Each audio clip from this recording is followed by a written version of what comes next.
Hi friends, எல்லோருக்கும் வணக்கம். ஸ்ரீ ஆனந்த நிலையம் ஆன்மீக சேனல் பகுதியில் இன்றைக்கி நம்ம பார்க்க போகிறது துளசி செடியை பற்றி. துளசி செடி எப்படி நம்ம அடையாளம் தெரிந்து கொள்வது அப்படின்னா, அந்த துளசி இலைகள் வந்து நல்ல வாசனை நிறைந்ததாக இருக்கும். பெருமாள் கோவிலெல்லாம் நீங்கள் அந்த வாசனையை கண்டிப்பாக அனுபவிச்சிருப்பீங்க. அந்த துளசி இலைகளுக்கு வந்து ஒரு காட்டத்தன்மை இருக்கும். நம்ம சளி பிடிச்சிருந்ததுன்னா துளசி இலைகளை சாப்பிட்டா சரியாகும்னு சொல்லுவாங்க. கஷாயமும் வச்சு கொடுப்பாங்க. ஸோ துளசி தெரியாதவங்க இருக்கவே முடியாது.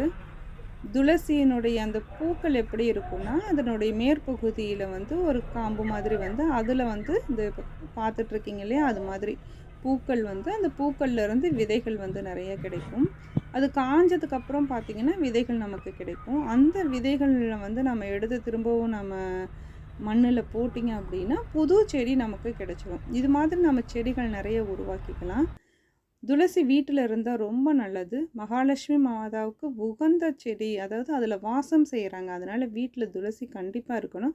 ஃப்ரெண்ட்ஸ், இந்த விதைகள் வேணும்னா நீங்கள் எங்ககிட்ட வாங்கிக்கலாம். நன்றி.